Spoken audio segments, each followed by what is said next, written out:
Nieuw politiekantoor in Middelburg wordt miljoenen duurder dan gepland. Goudkleurige gevelplaten die onlangs zijn weggehaald zorgen voor veel vragen. En verder in deze Zeeland nu. Omwonenden in Zierikzee niet blij. En jonge CDA'ers laten hun partij niet in de steek.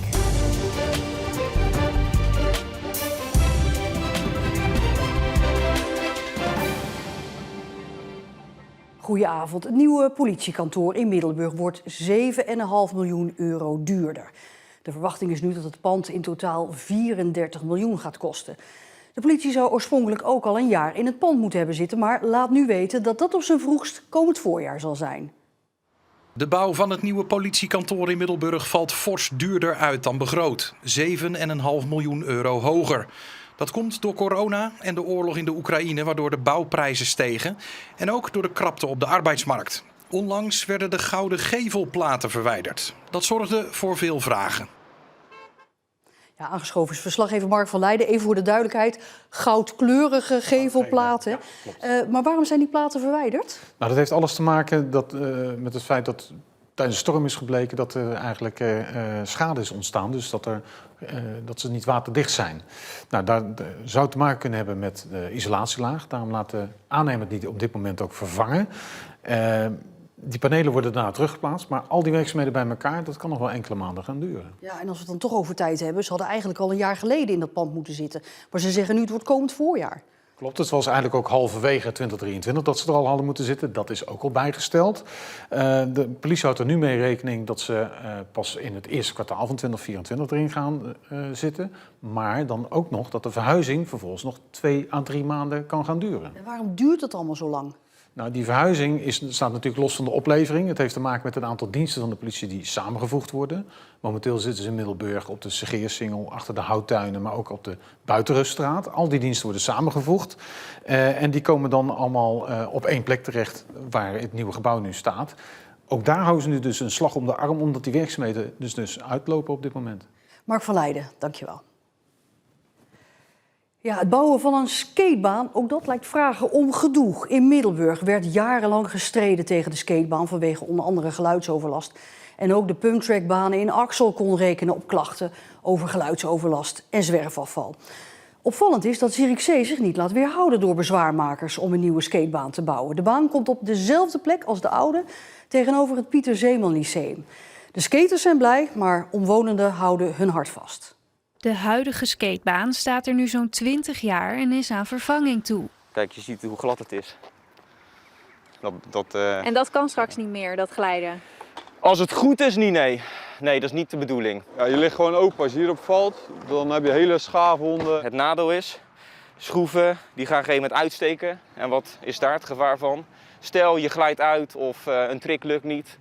Dan kan je je behoorlijk pijn doen. En anders heel je kleding is verrot. De nieuwe skatebaan wordt een stuk groter en volledig van beton. Het huidige park is nu 630 vierkante meter en we gaan naar 1100 toe. Het is nieuw en je kan echt van beginner tot gevorderde kan je heel goed je ei kwijt. En je valt dus niet hard en het is alleen maar voordelen. Echt alleen maar. Toch zijn omwonenden het daar niet mee eens. Ze hebben hun zorgen en klachten kunnen indienen, zoals de angst voor geluidsoverlast of drugsdealen. Een buurtbewoner vertelt anoniem over de bezwaren van de omwonenden. Het houdt simpel in dat je alles indient, verwoordt, op schrift stelt en dat er niks mee gedaan wordt, want het gaat gewoon toch door. Wij hebben het gevoel hier als bewoners dat hetgeen wat wij ervan denken en ook de redenen waarom, dat totaal niet meegenomen is. Het is een ongelukkige beslissing. Buurtbewoners zijn bang dat er net zoals bij de skatebaan in Middelburg of bij de pumptrackbaan in Axel na de bouw alsnog problemen ontstaan waar dan niets meer aan gedaan kan worden. Iets oplossen achteraf is veel moeilijker dan vooraf dingen meewegen die ook van belang zijn.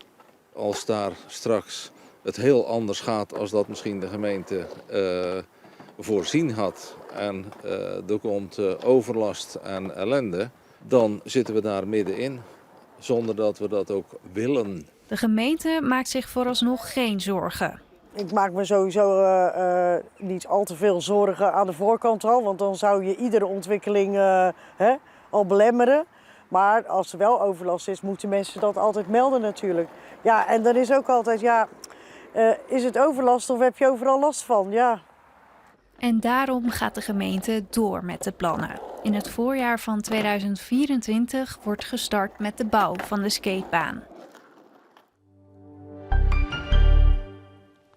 De ontsnapte TBS'er die vorige week in Brabant door de politie werd neergeschoten, blijkt een man uit Capelle te zijn.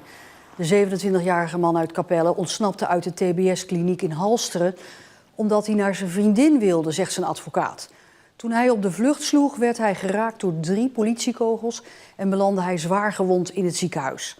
De man heeft TBS gekregen omdat hij in Goes zijn familie bedreigde met een wapen.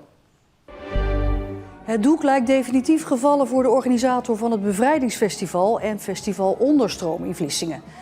De gemeente geeft definitief geen extra geld aan organisator Cultuurwerf. En die gaat nu faillissement aanvragen. De gemeente Vlissingen gaat op zoek naar een andere organisator voor onder meer het Bevrijdingsfestival. De vertraging op het Zeeuwse spoor duurt nog tot morgenochtend, laat ProRail weten. Werkzaamheden aan het spoor tussen Vlissingen en Roosendaal duren langer dan gedacht. En daardoor rijdt in beide richtingen maar 1 keer per uur een trein, wat voor reizigers een vertraging van een half uur kan betekenen. Opnieuw roept de politie getuigen op in verband met een rubberbootje op de Westerschelde bij De Grieten in de buurt van Terneuzen. 2 onbekenden voeren daar eind september met een zwart bootje met gele strepen. En toen ze doorkregen dat ze waren gespot door Rijkswaterstaat, voeren ze snel naar de wal, lieten het bootje daarachter en gingen er vandoor. De politie heeft de 2 nog niet weten te achterhalen, ondanks eerdere getuigenverklaringen. De peilingen liegen er niet om. Het CDA lijkt, zoals het er nu naar uitziet, tijdens de Tweede Kamerverkiezing in november, kans te maken op maximaal 6 zetels. En dat zijn er 9 minder dan nu. Toch willen Easter Houmers uit Kattendijken en Dani Brakke uit Hulst het zinkende schip niet verlaten. Ze blijven de partij trouw en staan voor het CDA op de kandidatenlijst voor de Tweede Kamer. Hey Easter, leuk dat je er bent. Je kan eens bij ons kijken. Ja, dat klopt. Nou, hartstikke goed. Wees welkom. Easter Houmers is 27 jaar en momenteel raadslid in de gemeente Goes. Ze staat op plek 17 van de kandidatenlijst van het CDA voor de Tweede Kamerverkiezingen in november. Euforisch. Ik hoorde het op vakantie. Het eerste wat ik hoorde toen ik wakker werd. Gefeliciteerd, je staat op 17. Ja, ik ben ontzettend blij. Ik ben er ontzettend trots op dat ik Zeeland vanaf die plek mag vertegenwoordigen. Partijgenoot Dani Brakke is een jaar jonger, 26. Hij is bestuurslid van het CDA in Hulst en neemt plek 43 in op de kandidatenlijst. Ik werd gebeld toen ik op het festival Krammerhoek stond. Of ik de plek wilde accepteren. Dus ik stond daar lekker met een biertje te genieten van goede muziek. Ik vind het een mooie kans om me hard te maken voor Zeeuws-Vlaanderen en Zeeland. Easter woont in Kattendijken en heeft daar verschillende voorzieningen zien verdwijnen. Mocht ze een plekje in de Tweede Kamer weten te bemachtigen, weet ze wat haar te doen staat. Het gebeurt ook op grotere schaal, dat er voorzieningen verdwijnen, bijvoorbeeld uit Zeeland. Dat is wel iets waar ik echt mijn missie maak, om dat te voorkomen. En om de kloof tussen de Randstad en de regio zo klein mogelijk te krijgen. En het liefst helemaal zou laten verdwijnen. Ook Dani maakt zich zorgen om de voorzieningen die in zijn gemeente verdwijnen. Zo strijdt hij voor het behoud van de Breda-bus. De lijn waar veel studenten gebruik van maken staat al een tijd onder druk. En sinds het begin van het schooljaar zijn er ook nog eens ritten geschrapt. Op het moment dat er studenten niet meer terugkomen om in het weekend hier te komen voetballen, muziek te komen maken of te helpen in een lokale vereniging, zal het ledenaantal ook teruglopen. En dat zou ook betekenen dat om de deur die verenigingen met minder leden waarschijnlijk moeten gaan stoppen. En daarom is zo'n goede verbinding om studenten terug te halen naar Zeeuws-Vlaanderen en Zeeland van cruciaal belang. De kans is klein dat één van de 2 daadwerkelijk in de Tweede Kamer komt. Volgens de peilingen komt het CDA niet verder dan 6 zetels, 9 minder dan bij de vorige landelijke verkiezingen. Dat het CDA er slecht voor staat, daar zijn de 2 zich van bewust. Maar desondanks blijven ze de partij trouw. Ik ben zelf geen gelukszoeker, dus ik geloof ook niet in het overstappen naar een partij die opeens goed doet in de peilingen. Als ik nu over zou stappen naar een totaal andere partij, dan ben ik niet geloofwaardig, vind ik zelf. Ik denk dat het CDA echt voor een grote opdracht staat om het CDA-geluid weer goed te laten horen. Ik denk ook met de nieuwe generatie die er nu is, dat dat ook zeker kan.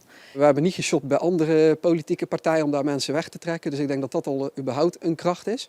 En ik denk dat we ook niet bang moeten zijn om kleur te bekennen. En ik ben daar niet bang voor. En ik hoop de mensen die straks met mij op die lijst staan ook niet. En we gaan er gewoon voor. De komende tijd gaan de twee op campagne in hun gemeentes. Ze zouden eventueel met voorkeursstemmen toch een plekje in de Kamer kunnen krijgen. Na 22 november weten we of dat echt zo is.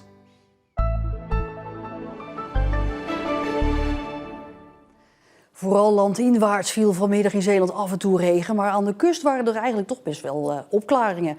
Wel werd het door een noordoostenwind maar 12 graden in Zeeland. En de komende dagen blijft het kwakkelen, dan weer regen, dan weer een opklaring. En de temperatuur schommelt rond de 13 graden.